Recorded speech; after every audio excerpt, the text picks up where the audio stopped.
Hi everyone, welcome to the Horology Club's new video series where we'd like to showcase some of the watches that we've been enjoying or just interesting pieces that we've come across lately. So today we've brought two very interesting colored gold pieces, and they're also very different as well. So I hope you enjoy this new video series. What did you bring today, Albert? Oh, so today I brought the Urwerk UR-103, 103.09 in rose gold to be precise.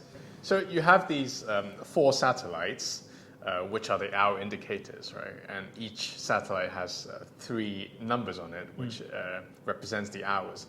So as they rotate around, when the hour reaches the minute track, then it represents that hour, and where the hour number meets the minute track is where the minutes is on this piece. On the back of it, you also get a small seconds indicator and also the minutes as well. And this is just for the more precise setting on the watch. Right. But when you look at it, it doesn't actually matter because the minutes are quite close together. Right. It's quite hard to precisely read the minute anyway. But when you're wearing it, it also makes you realize, oh, it actually doesn't matter that much. After wearing it for a while, you intuitively know what time it is just from where the hour meets the position of the minute track. Right, and I guess the point of this watch isn't about the accuracy anyway. Absolutely. It's more about it's like a piece of art. More exactly. About how it makes you feel. It's not necessarily. It's a sculpture on the wrist. That happens to just tell the time. It's a spaceship on the wrist. That happens to take its time. It's a mechanical sculpture. Yeah. What made you pick this piece? I mean, for me, I think the UR-103 definitely ties into the history of Urwerk, right? It's one of the foundations of Urwerk history. Before this piece, you had the 101 and the 102. Those two were kind of successful, but even at the end of releasing those two models, Urwerk was at the brink of bankruptcy. Yeah. And they didn't have any money, and they started with the 103 model, and that's when the brand fortunes changed. Yeah. Absolutely. This is the watch that made people realize what Urwerk can actually do. Right. And I think even in the first version, when the window wasn't as large, you only had a little slit there.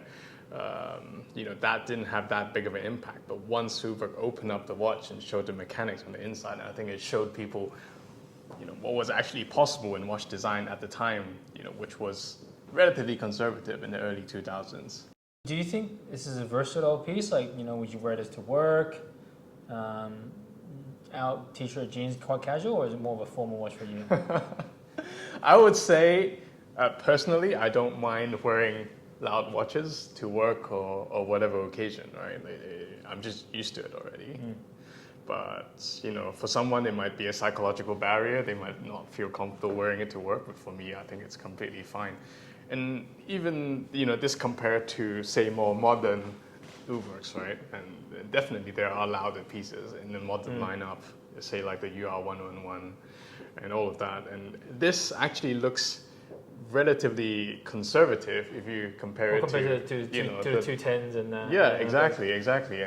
And the case is very much has a Art Deco kind of theme to it. So it's relatively a dressed up piece compared to the modern version. And the thickness is also not. It doesn't look like it's uniform across the watch. So it's actually a bit curved. It helps with how well it wears, right? I wouldn't say it slides into like dress cuffs that are tight, but it still works. And it doesn't really have lug, so it comes straight down. So even on smaller wrists, it's okay. Yeah, absolutely. And I think on jeans and t-shirt, it will definitely wear well.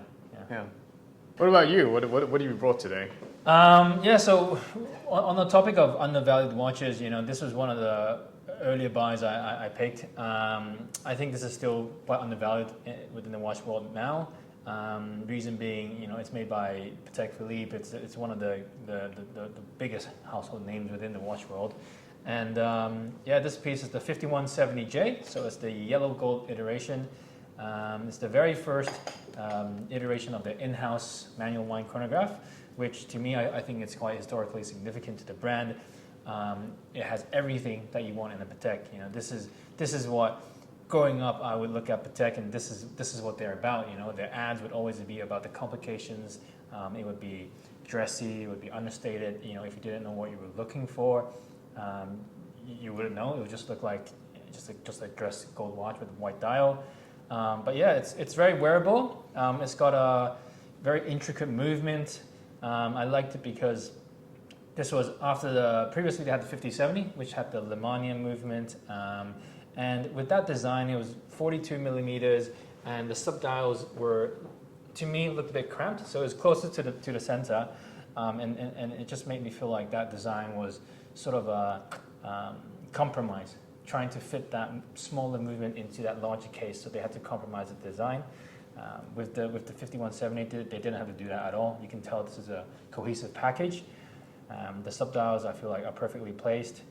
And yeah, and all in all, I think it's just a great piece. And you know, these things are still trading easily 35-40% below their retail price, and I just don't know why people don't like it. This is what Patek is about.